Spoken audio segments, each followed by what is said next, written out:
আপনার যদি একটি এসটি, এসসি বা ওবিসি কাস্ট সার্টিফিকেট থাকে সেটা কিন্তু খুব শীঘ্রই বাতিল হয়ে যাবে। আপনি আর কিন্তু সেটার ব্যবহার করতে পারবেন না। হ্যাঁ বন্ধুরা, ঠিক এই রকমটি কিন্তু আপনি এতদিন শুনে এসেছেন যে আপনার কাস্ট সার্টিফিকেট যদি 2011 সালের পর ইস্যু হয়ে থাকে সেটা কিন্তু বাতিল হয়ে যাবে। কিন্তু সরকারের নতুন নোটিফিকেশান অনুযায়ী আপনার যে কাস্ট সার্টিফিকেটটি রয়েছে সেটি কিন্তু বাতিল হচ্ছে না, তার পরিবর্তে সরকার সেটির একটি ভেরিফিকেশান করবে।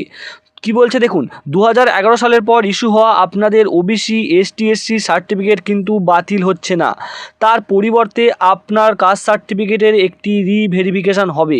এইবার আপনাদের বলে রাখি যে আপনার কাস্ট সার্টিফিকেটটা কিভাবে ভেরিফিকেশান হবে, আপনাকে কোথায় যেতে হবে, কি কি ডকুমেন্ট লাগবে, এর ব্যাপারে কিন্তু আজকের ভিডিওতে সম্পূর্ণ গাইড করে দেবো আপনাকে। তার জন্য চ্যানেলটিকে অবশ্যই সাবস্ক্রাইব করুন এবং ভিডিওটি বেশি বেশি করে শেয়ার করুন, এই ইনফরমেশনটি যেন সবার কাছে পৌঁছে যায়, এবং ভিডিওটিকে অবশ্যই লাইক করে দিন।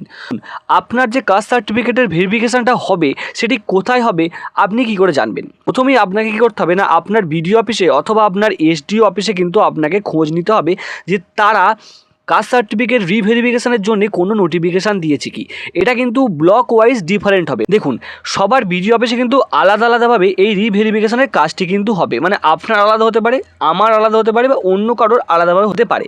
তো আপনাকে কী করতে হবে, আপনাকে আপনার এসডিও অফিস, আপনার বিডিও অফিসে গিয়ে খোঁজ নিতে হবে যে তারা কবে থেকে রিভেরিফিকেশানের কাজ চালু করবে। তারা কি করবে, তারা আপনাকে একটি নোটিফিকেশান দেবে। সেখানে কি বলা থাকবে, সেখানে বলা থাকবে তারা আপনার কাছ থেকে কি কি ডকুমেন্ট চাইছে আপনার কাস্ট সার্টিফিকেটটি রিভেরিফিকেশান করার জন্যে।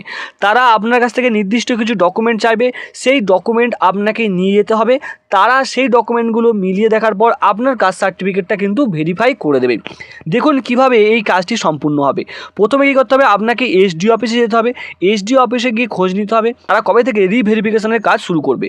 তারা কিছু ডকুমেন্ট আপনাকে চাইবে, সেই ডকুমেন্ট কিন্তু আপনাকে জমা করতে হবে। কীরকম জমা করবেন দেখুন, আপনাকে কিন্তু সেই ডকুমেন্টগুলি জেরক্স জমা করতে হবে এবং সাথে সেই ডকুমেন্টের অরিজিনাল কপিও কিন্তু আপনাকে নিয়ে যেতে হবে যেদিন ওরা ডাকবে আপনার কাস্ট সার্টিফিকেট ভেরিফিকেশান করার জন্য।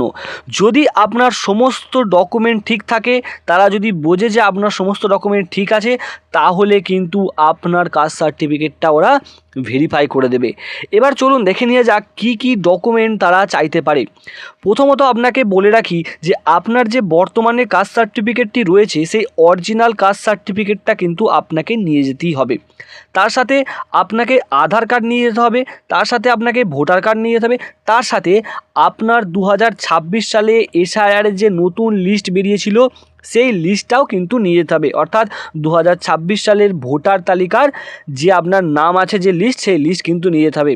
এবার ধরুন আপনার 2026 সালের যে ভোটার তালিকা বেরিয়েছিল সেখানে আপনার নাম ডিলিট হয়ে গিয়েছিল, সেক্ষেত্রে আপনাকে ট্রাইব্যুনালে আপনি যে অ্যাপ্লাই করেছিলেন সেই অ্যাপ্লাইয়ের নথি ডকুমেন্ট কিন্তু আপনাকে নিয়ে যেতে হবে। তার সাথে আপনার কী লেগে যাচ্ছে, আপনার রেশন কার্ডটি আপনি নিয়ে যাবেন এবং আপনার বার্থ সার্টিফিকেট আপনি নিয়ে যাবেন, মানে জন্মের শংসাপত্র। তার সাথে আপনি যদি মাধ্যমিক দিয়ে থাকেন তাহলে আপনি মাধ্যমিকের অ্যাডমিট কার্ডটিও কিন্তু নিয়ে যাবেন। এর সাথে কি করতে হবে না, আপনার বাবার বা আপনার মায়ের বা আবার দাদুর কারো তো নিশ্চয়ই কাস্ট সার্টিফিকেট আছে, সেই কাস্ট সার্টিফিকেটের জেরক্সও কিন্তু আপনাকে নিয়ে যেতে হবে এবং আপনাকে সেই সার্টিফিকেটের অরিজিনাল কপিও কিন্তু নিয়ে যেতে হবে। তার সাথে কি নিয়ে যেতে হবে, আপনাকে একটি বংশ তালিকা নিয়ে যেতে হবে। প্রশ্ন আসছে এই বংশ তালিকা আপনি কোথায় থেকে পাবেন? দেখুন, বংশ তালিকা পাওয়া যায় হচ্ছে পঞ্চায়েত থেকে বা মিউনিসিপ্যালিটি যে কর্পোরেট অফিস আছে পৌরসভা, সেখান থেকে কিন্তু আপনি আপনার বংশ তালিকাটা খুব সহজেই কিন্তু পেয়ে যাবেন। ওখানে যাবেন, দিয়ে বলবেন আমার একটি ফ্যামিলি ট্রি লাগবে। ফ্যামিলি ট্রি বলার সাথে সাথে ওরা আপনার কাছ থেকে কিছু ডকুমেন্ট নেবে, মানে আপনার বাবার নাম জানবে, আপনার বাবার নাম জানতে চাইবে, আপনার দাদুর নাম, ভাই আছে আপনার বাবারা, এই সমস্ত জেনে তারা একটা ফ্যামিলি ট্রি কিন্তু বানিয়ে দেবে। ওকে, সেই ফ্যামিলি ট্রিটি নিয়ে গিয়ে এবং আপনার পাসপোর্ট সাইজের রঙিন ছবিও কিন্তু আপনাকে নিয়ে যেতে হবে। এই কটা ডকুমেন্ট আপনাকে জেরক্স করে তার সাথে এই ডকুমেন্টগুলোর অরিজিনাল কপি আপনি নিয়ে যাবেন। তারা যেদিন ডাকবে আপনি নিয়ে যাবেন এবং সব কিছু তারা মিলিয়ে দেখার পর আপনার যে কাস্ট সার্টিফিকেট রয়েছে সেটি কিন্তু ওরা ভেরিফাই করে দেবে। বন্ধুরা, ভিডিওটা ইনফরমেটিভ লাগলে বেশি বেশি করে শেয়ার করুন। ভিডিওটা কিন্তু এখানেই শেষ করছি। ধন্যবাদ।